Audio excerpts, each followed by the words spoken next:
ஈரானில் சிக்கி தவித்து வரும் கன்னியாகுமரி மாவட்ட மீனவர்கள் தங்களை இந்திய அரசு உடனடியாக மீட்க வேண்டும் என கோரிக்கை விடுத்து வீடியோ வெளியிட்டுள்ளனர். மீன்பிடி தொழிலுக்காக ஈரானுக்கு சென்ற 600 பேர் தற்போது போரின் நடுவே சிக்கி தவித்து வருகின்றனர். உயிர் பயத்துடன் ஒவ்வொரு நாளையும் கழிப்பதாக அவர்கள் வேதனை தெரிவித்துள்ளனர்.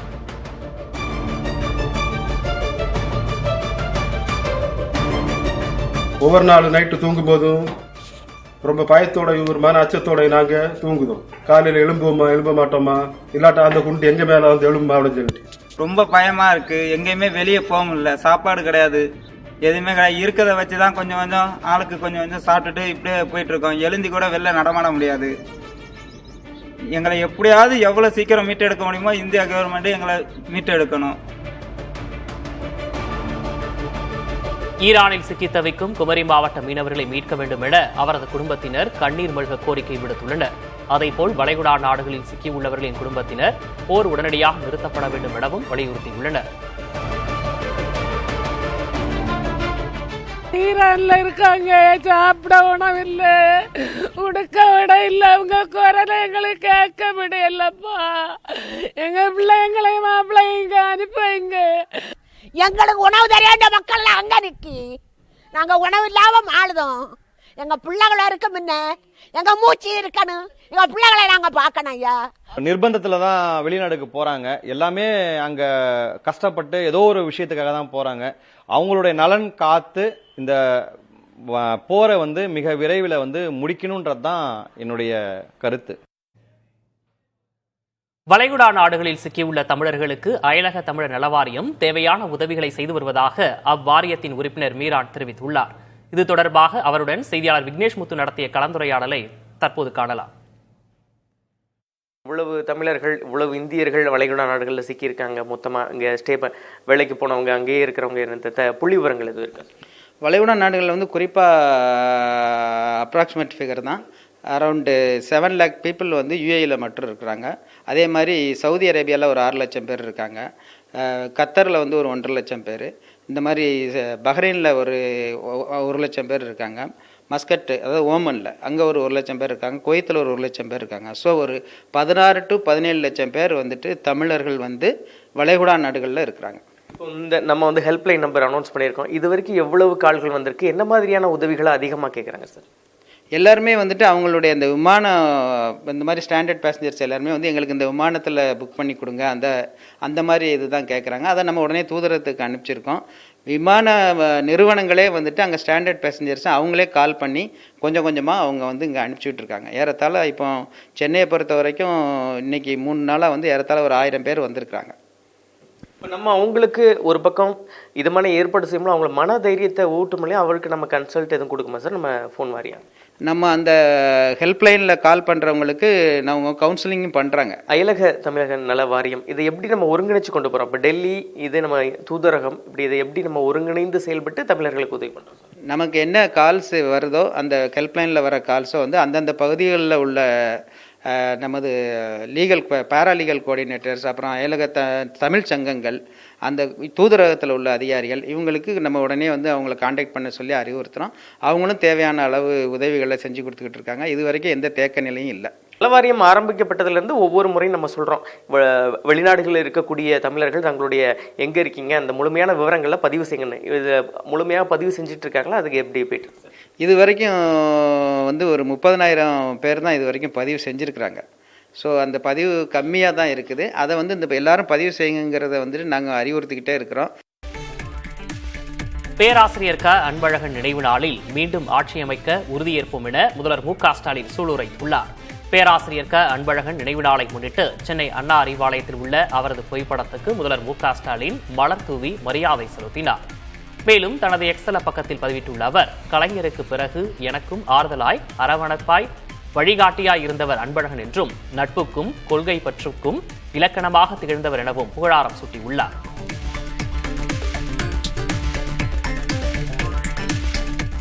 ஒழுங்குமுறை விற்பனை கூடங்களில் 500 கோடி ரூபாய் அளவிற்கு ஊழல் நடந்துள்ளதாக பாமக தலைவர் அன்புமணி ராமதாஸ் குற்றம் சாட்டியுள்ளார். இதுகுறித்து அறிக்கை வெளியிட்டுள்ள அவர், தமிழ்நாடு முழுவதும் உள்ள ஒழுங்குமுறை விற்பனை கூடங்களில் வணிகர்களிடமிருந்து சந்தை கட்டணமாக வசூலிக்கப்படுவதாகவும் அதில் கடந்த 5 ஆண்டுகளில் 500 கோடி ரூபாய் அளவுக்கு ஊழல் நடைபெற்றிருப்பதாகவும் புகார்கள் எழுந்துள்ளதாக சுட்டிக்காட்டியுள்ளார்.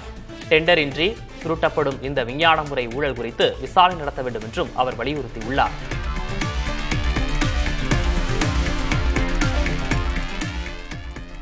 விழுப்புரம், திருப்பதி உட்பட 11 ரயில்கள் சேவையில் ஏப்ரல் 27 முதல் மே 2ஆம் தேதி வரை மாற்றம் செய்யப்பட்டுள்ளது. ஆந்திர மாநிலம் திருப்பதியில் ரயில்வே யார்டு மேம்பாட்டுப் பணிகள் நடைபெற்று வருவதால் விழுப்புரம், திருப்பதி ரயில் சந்திரகிரி வரை மட்டுமே இயக்கப்படும். கர்நாடகா மாநிலம் SMBT பெங்களூரு, திருப்பதி ரயில்கள் சந்திரகிரி வரை மட்டுமே இயக்கப்படும். கோவை, திருப்பதி விரைவு ரயில் 3 நாட்கள் சந்திரகிரி வரை இயக்கப்படும். திருப்பதி சென்ட்ரல் சப்தகிரி விரைவு ரயில் ரேணிகுண்டா வரை மட்டுமே இயக்கப்படும் என தெரிவிக்கப்பட்டுள்ளது. இதேபோன்று திருப்பதி மன்னார்குடி, திருப்பதி கொல்லம் விரைவு ரயில் மாற்றம் செய்யப்பட்டுள்ளது.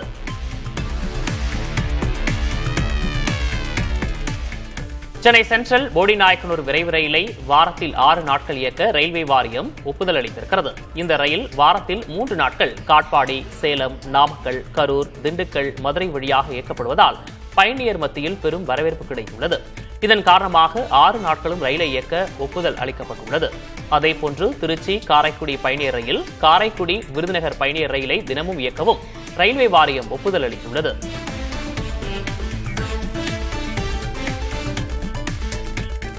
கேரளத்தின் புகழ்பெற்ற சமூக சீர்திருத்தவாதி நாராயணகுரு நினைவிடத்தில் மக்களவை எதிர்க்கட்சித் தலைவர் ராகுல் காந்தி மரியாதை செலுத்தினார். 2 நாள் பயணமாக கேரளம் சென்றுள்ள ராகுல் காந்தி பல்வேறு நிகழ்ச்சிகளில் பங்கேற்று வருகிறார். வர்க்கலாவில் உள்ள பிரபலமான சிவகிரி மடத்திற்கு சென்ற ராகுல் காந்தியை மடாதிபதி சுவாமி சச்சிதானந்தா வரவேற்றார். முன்னதாக இடுக்கி மாவட்டத்தில் தேயிலை தோட்ட தொழிலாளர்களை சந்தித்து அவர்களின் குறைகளை ராகுல் காந்தி கேட்டறிந்தார்.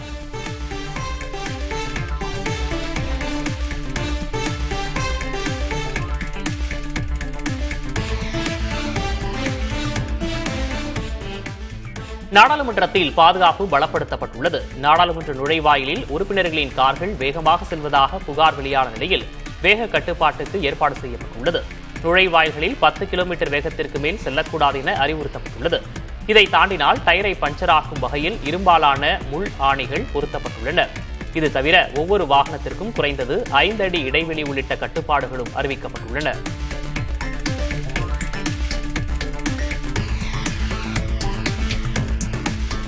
பீகார் முதல்வர் நிதிஷ்குமாரின் மகன் நிஷாந்த் குமார் ஐக்கிய ஜனதாதள கட்சியில் நாளை இணைய உள்ளதாக தகவல் வெளியாகியுள்ளது. பாட்னாவில் நடைபெறும் நிகழ்ச்சியில் ஐக்கிய ஜனதாதள கட்சியின் மூத்த தலைவர்கள், MPக்கள், MLAக்கள் முன்னிலையில் நிஷாந்த் கட்சியில் இணைவார் என கூறப்படுகிறது. நிதிஷ்குமார் மாநிலங்களவை செல்ல உள்ள நிலையில் பீகாரில் அடுத்து பாஜக முதல்வர் தலைமையில் அரசு அமையும் என்றும் இதில் நிஷாந்துக்கு துணை முதல்வர் பதவி அளிக்கப்படும் என்றும் தகவல்கள் வெளியாகியுள்ளன.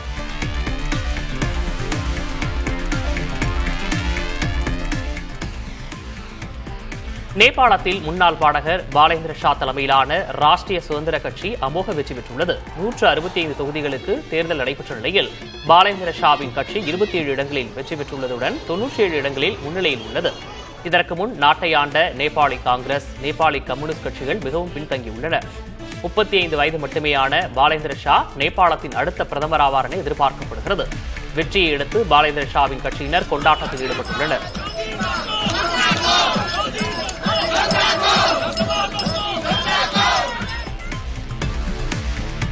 இந்தியாவின் அண்டை நாடான நேபாளத்தில் இனியாவது நிலையான ஆட்சி அமையுமா என்ற எதிர்பார்ப்பு எழுந்துள்ளது. அந்நாட்டில் கடந்த 18 ஆண்டுகளில் 14 முறை ஆட்சி மாறியுள்ளது. கடந்த பல ஆண்டுகளாக நேபாளத்தை மாறி மாறி ஆண்டு வந்த நேபாள காங்கிரஸ், நேபாள கம்யூனிஸ்ட் கட்சிகள் மோசமான தோல்வியை சந்தித்துள்ளன. இளைஞர்களின் அமோக ஆதரவுடன் வெற்றி பெற்றுள்ள புதிய கட்சியாவது நிலையான ஆட்சியை தருமா என அந்நாட்டு மக்கள் எதிர்பார்க்கின்றனர்.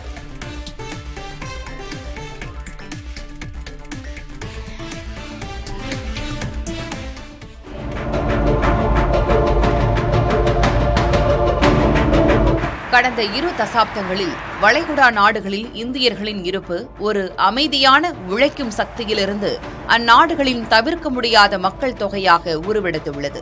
வளைகுடா நாடுகளில் மொத்தம் 8.8 மில்லியன் இந்தியர்கள் உள்ளனர். இதில் குறிப்பாக ஐக்கிய அரபு அமீரகத்தில் 3.56 மில்லியன் இந்தியர்களும், சவுதி அரேபியாவில் 2.46 மில்லியன் இந்தியர்களும் வசிக்கின்றனர். சவுதியில் இந்திய நிறுவனங்களின் எண்ணிக்கை 2019இல் 400ஆக இருந்த நிலையில் தற்போது 3000ஆக உயர்ந்துள்ளது. 2024-25ஆம் நிதியாண்டில் அமீரகத்துடனான இந்தியாவின் வர்த்தகம் $100 பில்லியன் எட்டி சாதனை படைத்துள்ளது. இந்நிலையில் தற்போது ஏற்பட்டுள்ள அமெரிக்க, இஸ்ரேல் மற்றும் ஈரான் இடையேயான போர் பதற்றம் அங்குள்ள சுமார் 1 கோடி இந்தியர்களுக்கு சவாலாக அமைந்திருக்கிறது. ஹோர்முஸ் நீரிணை முடக்கம் மற்றும் ஏவுகணை தாக்குதல்களுக்கு மத்தியிலும் அங்குள்ள இந்தியர்களிடையே பெரிய பீதி இல்லை என்றாலும் பாதுகாப்பு நடவடிக்கைகள் தீவிரப்படுத்தப்பட்டுள்ளன. மேலும் வளைகுடா நாடுகளிலிருந்து நடைபெறும் 43.5 விழுக்காடு அந்நிய பண பரிமாற்றம் இந்தியாவின் பொருளாதாரத்திற்கு மிக முக்கியமானது என்பதால் இந்திய அரசு இந்த போர்ச் சூழலை உன்னிப்பாக கவனித்து வருகிறது. திருச்சி மாவட்டம் மணப்பாறை அருகே ஜல்லிக்கட்டு போட்டி விமர்சையாக நடைபெற்று வருகிறது. ஆவாரம்பட்டியில் புனித அந்தோனியார் தேவாலய திருவிழாவை முன்னிட்டு நடைபெறும் ஜல்லிக்கட்டு போட்டியில் 900 காளைகள் களமிறங்கியுள்ளன. 300 வீரர்கள் பங்கேற்றுள்ளனர். காளைகள் சீறி பாய்வதும் அதனை மாடுபிடி வீரர்கள் அணைவதும் என ஜல்லிக்கட்டு விறுவிறுப்பாக நடைபெற்று வருகிறது. சூப்பர் ஆறுமை மாடு சார்பாக ஒரு டைனிங் டேபிள் ஊர் சார்பா ஸ்டூல் கிழக்கு செயலாளர் எஸ்ஐ சார்பாக டைனிங் டேபிள் ஊர் சாப்பிட்டோ தம்பி மாட்டுக்கு பேர் போர் வாழப்பா டேய் பாத்து போடா மொட்டை தம்பி 6 பேர்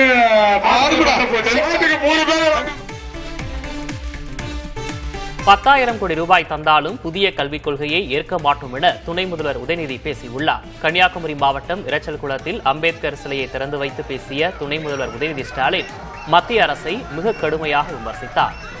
புதிய கல்விக் கொள்கையை ஏற்றால்தான் தமிழகத்திற்கு வழங்க வேண்டிய 3,500 கோடி கல்வி நிதியை தருவோம் என மத்திய அரசு நிபந்தனை விதிப்பதாக குற்றம் சாட்டியுள்ளார்.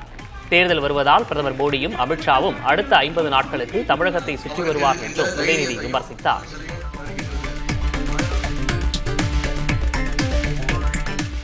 தமிழக ஆளுநர் ஆர் என் ரவி மாற்றப்பட்டது மகிழ்ச்சி அளிப்பதாக தெரிவித்துள்ள விசிக தலைவர் திருமாவளவன் புதிய ஆளுநரின் செயல்பாடுகளை பொறுத்திருந்துதான் பார்க்க வேண்டும் என்றார்.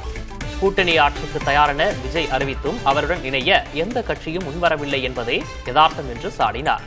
திமுக கூட்டணி என்பது விஜய் கட்சி தொடங்குவதற்கு முன்பே உருவான மெகா கூட்டணி என்றும் நிதிஷ்குமாருக்கு ஏற்பட்ட நிலையை சுட்டிக்காட்டி பாஜக குறித்து அதிமுகவுக்கு எச்சரிக்கை விடுத்தார்.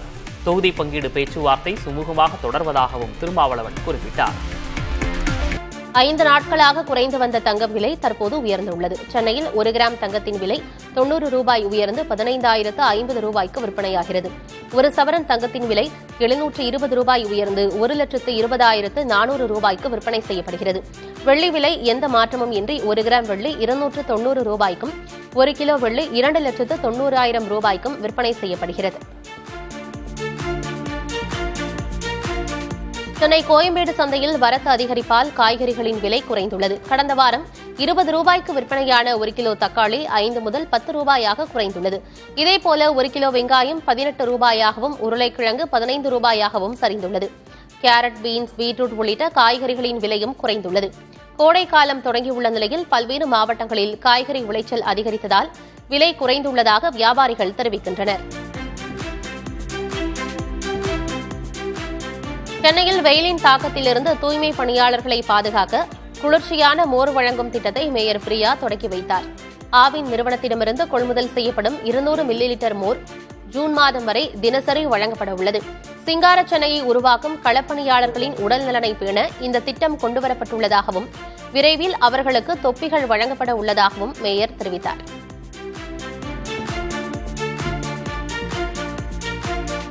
பெண்களின் சபரிமலை என அழைக்கப்படும் பிரசித்தி பெற்ற மண்டைக்காடு பகவதியம்மன் கோயில் திருவிழாவில் தமிழ்நாடு மட்டுமின்றி கேரளாவைச் சேர்ந்த பெண்களும் பொங்கலிட்டு நேர்த்திக்கடனை செலுத்தினர். 10 நாட்கள் நடைபெறும் இந்த விழாவில் தினந்தோறும் பல்வேறு பூஜைகள் மற்றும் நிகழ்ச்சிகள் நடைபெற்று வருகிறது. விழாவின் பாதுகாப்புக்காக கன்னியாகுமரி, தூத்துக்குடி, நெல்லை மாவட்ட காவல்துறையினர் பாதுகாப்பு பணியில் ஈடுபட்டுள்ளனர். 7ஆம் நாளான இன்று தமிழ்நாடு மற்றும் கேரளாவைச் சேர்ந்த பக்தர்கள் அம்மனுக்கு பொங்கலிட்டு வழிபட்டனர். சேலம் மாவட்டம் கொங்கணாபுரம் ஆட்டுச்சந்தையில் உள்ளூர் பண்டிகையை முன்னிட்டு ஒரே நாளில் 3 கோடி ரூபாய்க்கு வர்த்தகம் நடைபெற்றது. எடப்பாடி மற்றும் சுற்றுவட்டார மாவட்டங்களிலிருந்து கொண்டுவரப்பட்ட 2000க்கும் மேற்பட்ட ஆடுகள் விற்பனையாகின. ஒவ்வொரு ஆடும் 9,000 ரூபாய் வரையிலும், வளர்ப்பு குட்டிகள் 3,500 ரூபாய் வரையிலும் விலை போனதால் விவசாயிகள் மற்றும் வியாபாரிகள் மகிழ்ச்சியடைந்துள்ளனர். சேலம் மாவட்டம் ஆத்தூர் வேளாண் கூட்டுறவு சங்கத்தில் நடைபெற்ற மஞ்சள் ஏலத்தில் ஒரே நாளில் 1,68 லட்சம் ரூபாய்க்கு வர்த்தகம் நடைபெற்றது. ஆத்தூர், கள்ளக்குறிச்சி உள்ளிட்ட பல்வேறு மாவட்டங்களிலிருந்து 371 விவசாயிகள் சுமார் 1976 மஞ்சள் மூட்டைகளை கொண்டு வந்திருந்தனர். இதில் பனங்காலி மஞ்சள் அதிகபட்சமாக குவிண்டால் 33,669 ரூபாய்க்கு ஏலம் போனது. மஞ்சள் சீசன் தொடங்கியுள்ளதால் வரத்து மேலும் அதிகரிக்க வாய்ப்புள்ளதாக அதிகாரிகள் கூறுகின்றனர். மலிவு விலை மருந்து திட்டம் மூலம் அனைத்து குடிமக்களுக்கும் தரமான மருந்துகளை குறைந்த விலையில் கிடைப்பதை உறுதி செய்வதில் மத்திய அரசு உறுதியாக உள்ளது என்று பிரதமர் நரேந்திர மோடி தெரிவித்துள்ளார். 2016 தொடங்கப்பட்ட பிரதம மந்திரி மலிவு விலை மருந்து திட்டம் பல லட்சம் குடும்பங்களின் மருத்துவ செலவை குறைத்து தரமான சிகிச்சையை உறுதி செய்கிறது என அவர் குறிப்பிட்டுள்ளார். இந்த திட்டம் நாட்டின் சுகாதார சமத்துவத்தை வலுப்படுத்துவதாக தெரிவிக்கப்பட்டுள்ளது.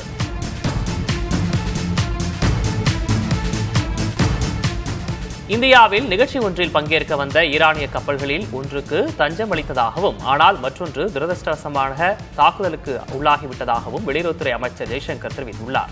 இவ்விவகாரத்தில் அரசின் நகர்வுகள் சரியானதாகவே இருந்ததாகவும் அவர் கூறியுள்ளார். இந்தியாவில் கடற்படை நிகழ்ச்சியில் பங்கேற்க வந்த ஈரானிய கப்பல்களில் ஒன்று இலங்கை அருகே அமெரிக்காவால் மூழ்கடிக்கப்பட்டது. இதுகுறித்து அரசு தரப்பில் கருத்து எதுவும் தெரிவிக்கப்படாதது சர்ச்சையாக இருந்த நிலையில் தற்போது அமைச்சர் ஜெய்சங்கர் விளக்கமளித்துள்ளார். ஈரான் தலைநகர் டெஹ்ரானில் மிகப்பெரிய ஏவுகணை தாக்குதலை இஸ்ரேல் நடத்தியுள்ளது. விமான நிலையங்கள் உள்ளிட்ட கட்டமைப்பு சார்ந்த இடங்களில் இத்தாக்குதல் நடந்துள்ளது. விமான நிலையம் தீப்பிடித்து எரியும் காட்சியும் வெளியாகியுள்ளது.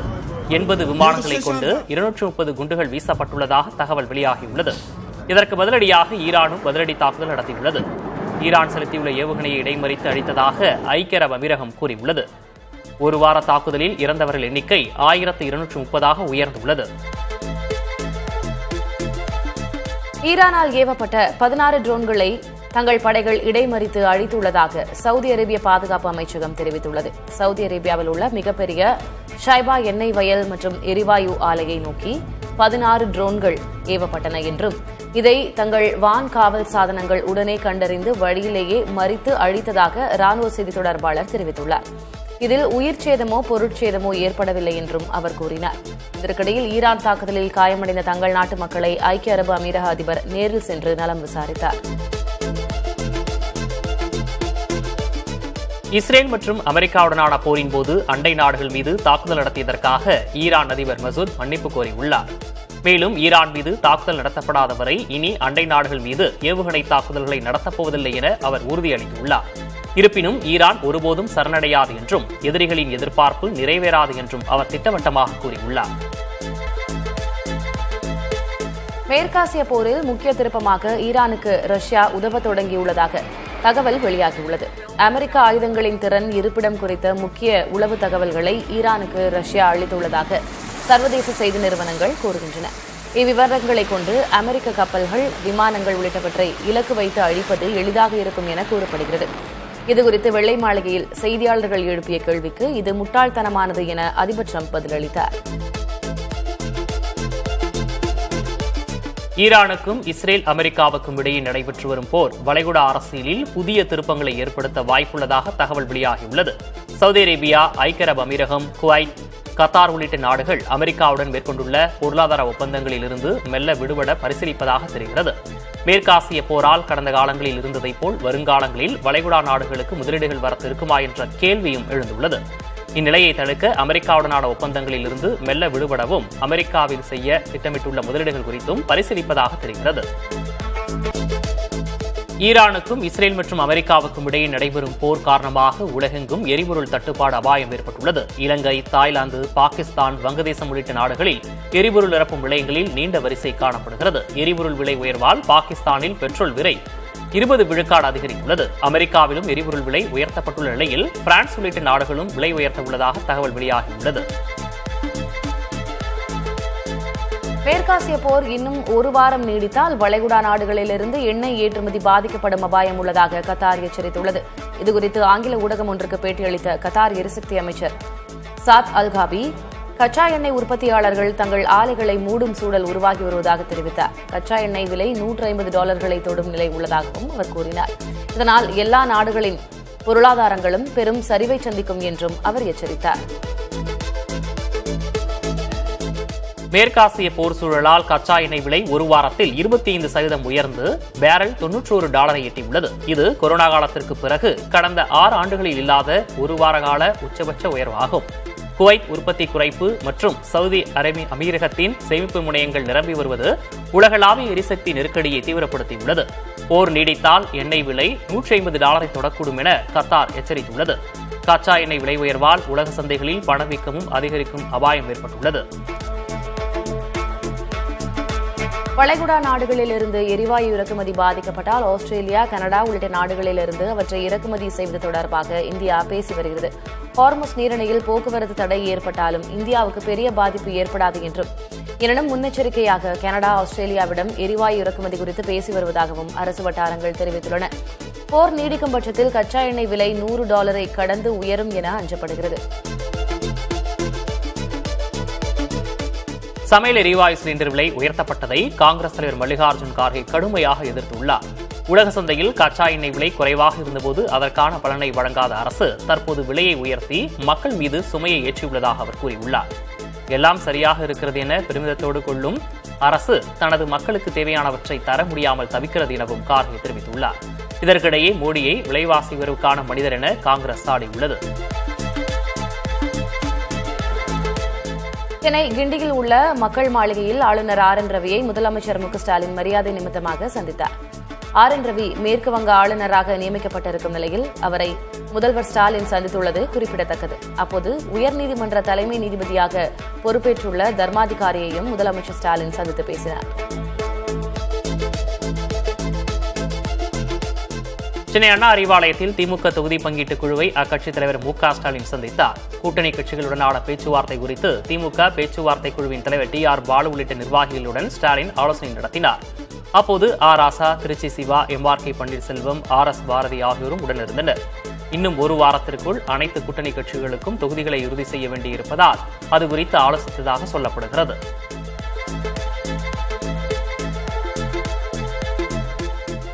போக்குவரத்து தொழிலாளர்களின் கோரிக்கைகளை நிறைவேற்றாததை கண்டித்து வருகிற 13ஆம் தேதி சென்னையில் கண்டன ஆர்ப்பாட்டம் நடத்தப்படும் என்று அதிமுக பொதுச் செயலர் எடப்பாடி பழனிசாமி அறிவித்துள்ளார். இது தொடர்பாக அவர் விடுத்துள்ள அறிவிப்பில் போக்குவரத்து தொழிலாளர்களுக்கான ஊதிய உயர்வு, ஒப்பந்த பண பலன்கள், விடுப்பு ஒப்படைப்பு உள்ளிட்ட நியாயமான கோரிக்கைகள் நிறைவேற்றப்படாமல் இருப்பதாக குற்றம் சாட்டியுள்ளார். இதனை கண்டித்தும் தொழிலாளர்களின் கோரிக்கைகளை நிறைவேற்ற வலியுறுத்தியும் வருகிற 13ஆம் தேதி பிற்பகல் 3 மணி அளவில் சென்னை பல்லவன் இல்லம் முன்பு மாபெரும் கண்டன ஆர்ப்பாட்டம் நடத்தப்படும் என்று எடப்பாடி பழனிசாமி அறிவித்துள்ளார். இந்த ஆர்ப்பாட்டத்துக்கு முன்னாள் அமைச்சர் ஜெயக்குமார் தலைமை வகிப்பார் எனவும் தெரிவிக்கப்பட்டுள்ளது.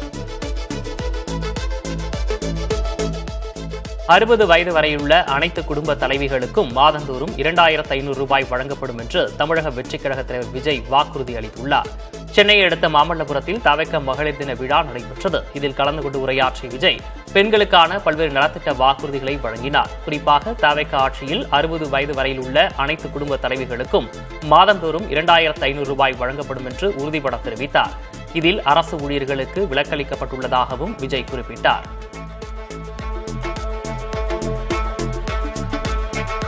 ஒவ்வொரு குடும்பத்துக்கும் ஆண்டுக்கு 6 கேஸ் சிலிண்டர்கள் இலவசமாக வழங்கப்படும் என்று தாவேக தலைவர் விஜய் தெரிவித்துள்ளார். சென்னை அடுத்த மாமல்லபுரத்தில் தாவேக மகளிர் தின விழா நடைபெற்றது. இதில் கலந்து கொண்டு உரையாற்றிய விஜய் அன்னபூரணி சூப்பர் 6 திட்டத்தில் ஆண்டுக்கு 6 கேஸ் சிலிண்டர்கள் இலவசமாக வழங்கப்படும் என்றார். பெண்களின் திருமணத்துக்காக 1 சவரன் தங்கம் அண்ணன் சீராக வழங்கப்படும் என்று தமிழக வெற்றிக் கழக தலைவர் விஜய் வாக்குறுதி அளித்துள்ளார். மாமல்லபுரத்தில் நடந்த தவக மகளிர் தின விழாவில் உரையாற்றிய விஜய் பெண்களின் திருமணத்துக்காக 1 சவரன் தங்கமும் தரமான பட்டுச்சேலையும் தாய் வீட்டிலிருந்து அண்ணன் சீராக வழங்கப்படும் என்று உறுதிபட அறிவித்தார். பெண்கள் நலனுக்கென தனித்துறை ஏற்படுத்தப்படும் என்று தமிழக வெற்றிக் கழக தலைவர் விஜய் அறிவித்துள்ளார். மகளிர் தினத்தையொட்டி பெண்களுக்கான நலத்திட்ட வாக்குறுதிகளை அறிவித்த விஜய் பெண்கள் பாதுகாப்புக்காக தாவேக ஆட்சியில் தனித்துறை ஏற்படுத்தப்பட்டு அந்த இலாக்கா தனது நேரடி கண்காணிப்பில் இருக்கும் என்று வாக்குறுதி அளித்தார். மேலும் பெண்கள் பாதுகாப்பை உறுதி செய்யும் வகையில் ராணி வேலு நாச்சியார் படை உருவாக்கப்படும் எனவும் விஜய் அறிவித்தார். பெண்களுக்கு எதிரான குற்றங்களை விசாரிக்க அஞ்சலை அம்மாள் அதிவிரைவு நீதிமன்றம் அமைக்கப்படும் எனவும் விஜய் தெரிவித்தார். தமிழ்நாட்டில் பிறக்கும் ஒவ்வொரு குழந்தைகளையும் வரவேற்கும் விதமாக தங்க மோதிரம் வழங்கப்படும் என்று தாவேக தலைவர் விஜய் அறிவித்துள்ளார். மகளிர் தினத்தையொட்டி பெண்களுக்கான நலத்திட்ட வாக்குறுதிகளை அறிவித்த விஜய் தாய்மாமன் தங்க மோதிரம் திட்டத்தை அறிவித்தார். தமிழ்நாட்டில் பிறக்கும் ஒவ்வொரு குழந்தைகளுக்கும் பேபி வெல்கம் கிட் வழங்கப்படும் எனவும் விஜய் அறிவித்தார். அரசு போக்குவரத்தின் அனைத்து பேருந்துகளிலும் பெண்களுக்கு இலவச பயணம் வழங்கப்படும் என்று தமிழக வெற்றிக் கழக தலைவர் விஜய் அறிவித்துள்ளார். மகளிர் தினத்தையொட்டி பெண்களுக்கான நலத்திட்ட வாக்குறுதிகளை அறிவித்த விஜய், வெற்றி பயண திட்டத்தின் கீழ் அரசு போக்குவரத்தின் அனைத்து பேருந்துகளிலும் பெண்களுக்கு இலவச பயணம் வழங்கப்படும் என்று அறிவித்துள்ளார்.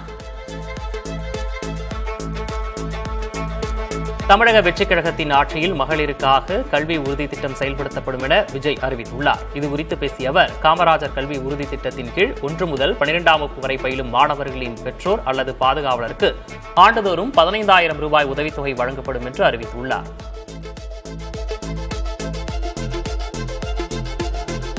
புதுச்சேரியில் யார் பெரிய கட்சி என்ற ஈகோ யுத்தத்தால் திமுக காங்கிரஸ் கூட்டணியில் கடும் குழப்பம் காணப்படுகிறது. தங்கள் அலுவலகத்துக்கு பேச்சுவார்த்தைக்கு வர வேண்டும் என இரு கட்சிகளும் கூறுவதால் கூட்டணி பேச்சுக்கு முட்டுக்கட்டை ஏற்பட்டுள்ளது. விசிக, இந்திய கம்யூனிஸ்ட் கட்சிகளோடு தனியே கூட்டணி பேச்சுவார்த்தை நடத்திய திமுக காங்கிரசும் தங்கள் அலுவலகம் வரட்டும் என்று முடிவில் இருப்பதாக சொல்லப்படுகிறது. தமிழ்நாட்டை போன்ற ஆட்சியைத்தான் புதுவை மக்களும் எதிர்பார்ப்பதாக திமுக தரப்பில் கூறப்படுகிறது. கூட்டணி பேச்சுவார்த்தை நடத்த புதுச்சேரி திமுக அலுவலகத்துக்கு காங்கிரஸ் குழு வரட்டும் என மாநில அமைப்பாளர் சிவா திட்டவட்டமாக தெரிவித்துள்ளார். தமிழ்நாட்டை போன்ற ஆட்சியைதான் புதுச்சேரி மக்கள் எதிர்ப்பதாகவும் அவர் கூறியுள்ளார். புதுச்சேரியில் திமுக ஆட்சிதான் எனவும் மாநில அமைப்பாளர் சிவா திட்டவட்டமாக தெரிவித்துள்ளார். தமிழகத்தில் திமுக தலைமையிலான கூட்டணி செயல்படுவது போலவே புதுச்சேரியில் காங்கிரஸ் தலைமையில்தான் கூட்டணி அமையும் என்று அக்கட்சியின் மேலிட பொறுப்பாளர் கிரிஷ் சோட்டங்கர் தெரிவித்துள்ளார். புதிய தலைமுறைக்கு பேட்டியளித்த அவர், புதுச்சேரியில் காங்கிரஸ் தலைமை வகிப்பது என்பது காலங்காலமாக பின்பற்றப்படும் பாரம்பரிய நடைமுறை என்று குறிப்பிட்டார். இந்த கொள்கையின் அடிப்படையிலேயே தொகுதி பங்கீடு மற்றும் பேச்சுவார்த்தைகள் அமையும் என்றும் உறுதிபட கூறினார். புதுச்சேரியில் எதிர்வரும் சட்டமன்ற தேர்தலுக்காக 7 பேர் கொண்ட குழுவை காங்கிரஸ் அமைத்துள்ளது. மாநில காங்கிரஸ் அலுவலகத்தில் மேலிட பொறுப்பாளர் கிரிஷ் சோடங்கர் தலைமையில் நடைபெற்ற ஆலோசனைக் கூட்டத்திற்கு பின் இந்த குழு அமைக்கப்பட்டுள்ளது. மாநில தலைவர் வைத்திலிங்கம், முன்னாள் முதல்வர் நாராயணசாமி, முன்னாள் அமைச்சர்கள் கந்தசாமி, ஷாஜகான் மற்றும் முக்கிய தலைவர்கள் இந்த குழுவில் இடம்பெற்றுள்ளனர். திமுக மற்றும் கூட்டணி கட்சிகளுடன் இடங்களை பகிர்ந்து கொள்வது குறித்து இந்த குழு தீவிர பேச்சுவார்த்தையை முன்னெடுக்கும். 2026 புதுச்சேரி சட்டமன்ற தேர்தலில் தொகுதி பங்கீட்டில் காங்கிரஸ் திமுக இடையே கடும் போட்டி நிலவுகிறது. கடந்த தேர்தலில் 14 இடங்களில் போட்டியிட்ட காங்கிரஸ் இந்த முறை 18 முதல் 20 தொகுதிகளை கேட்கிறது. ஆனால் 13 இடங்களில் போட்டியிட்டு 6இல் வென்று எதிர்க்கட்சி தகுதியுடன் இருக்கும் திமுக தாங்களே கூட்டணிக்கு தலைமை தாங்க விரும்புவதோடு 18 தொகுதிகள் வரை உரிமை கோருகிறது. இதனால் விசிக, கம்யூனிஸ்ட் கட்சிகளுக்கான இடங்களை பிரித்தளிப்பதில் யார் பெரியண்ணன் என்பதில் இழுபறி நீடிக்கிறது. இந்தியா கூட்டணியின் தலைவராக முதல்வர் ஸ்டாலினை முன்னிறுத்தும் குரல்கள் மேலெழுந்து வரும் நிலையில், ராகுல்தான் இந்தியா கூட்டணியின் முகம் என காங்கிரஸ் எம்பி மாணிக்கம் தாகூர் புதிய தலைமுறைக்கு அளித்த நேர்காணலில் கூறினார். மாநில அளவில் பல தலைவர்கள் இருக்கலாம், ஆனால் அனைத்து மாநிலங்களிலும் தெரிந்த முகம் ராகுல் மட்டும்தான் என்று கூறினார். ஸ்டாலின் முதல்வராக ராகுல் கடுமையாக பாடுபட்டார் என்றும், தமிழ்நாட்டில் காங்கிரசுக்கு அமைப்பு இல்லாமல் இருக்கலாம், ஆனால் மரியாதை இருக்கிறது என்றும் மாணிக்கம் தாக்கூர் கூறினார்.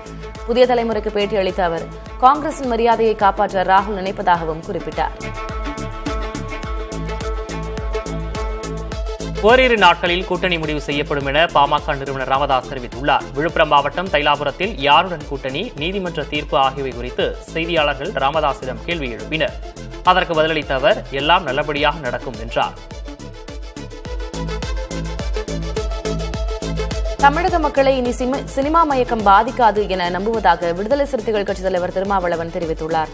சென்னை விமான நிலையத்தில் செய்தியாளர்களிடம் பேசிய அவர், திமுக கூட்டணி கட்டுக்கோப்பாக இருப்பதாகவும் எதிர்க்கட்சிகள் அதிர்ச்சியடையும் வகையில் தொகுதி பங்கீடு அமையும் என்றும் கூறினார்.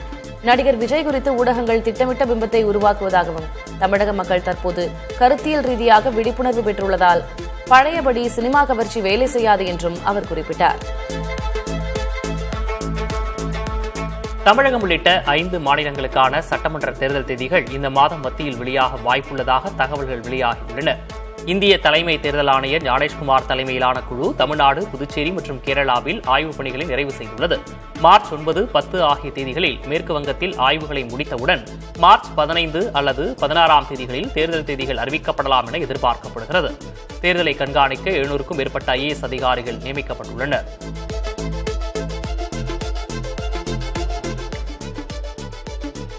5 நாட்களாக குறைந்து வந்த தங்கம் விலை தற்போது உயர்ந்துள்ளது. சென்னையில் 1 கிராம் தங்கத்தின் விலை 90 ரூபாய் உயர்ந்து 15,050 ரூபாய்க்கு விற்பனையாகிறது. 1 சவரன் தங்கத்தின் விலை 720 ரூபாய் உயர்ந்து 1,20,400 ரூபாய்க்கு விற்பனை செய்யப்படுகிறது. வெள்ளி விலை எந்த மாற்றமின்றி 1 கிராம் வெள்ளி 290 ரூபாய்க்கும் 1 கிலோ வெள்ளி 2,90,000 ரூபாய்க்கும் விற்பனை செய்யப்படுகிறது. உலகளவில் எரிபொருள் சந்தையில் தட்டுப்பாடு மற்றும் விலையேற்றத்தை தடுக்கவே ரஷ்ய எண்ணெயை வாங்க இந்தியாவுக்கு தற்காலிக அனுமதி வழங்கப்பட்டதாக அமெரிக்க நிதியமைச்சர் ஸ்காட் பெசன்ட் தெரிவித்துள்ளார். தங்கள் அறிவுறுத்தலை பின்பற்றி ரஷ்யாவிடம் இந்தியா எண்ணெய் வாங்குவதை நிறுத்தியதாகவும், ஆனால் தற்போது சூழல் கருதி அனுமதிக்கப்படுவதாகவும் அவர் கூறினார். இதேபோல் ரஷ்ய எண்ணெயை வாங்க தங்கள் நண்பனான இந்தியாவுக்கு அனுமதி வழங்கப்பட்டுள்ளதாக அமெரிக்க எரிசக்தித்துறை அமைச்சர் கிறிஸ் ராய் தெரிவித்துள்ளார். ரஷ்ய கச்சா எண்ணெய் இறக்குமதிக்கு இந்தியா எந்த நாட்டின் அனுமதியையும் சார்ந்தில்லை என்று மத்திய அரசு தெரிவித்துள்ளது.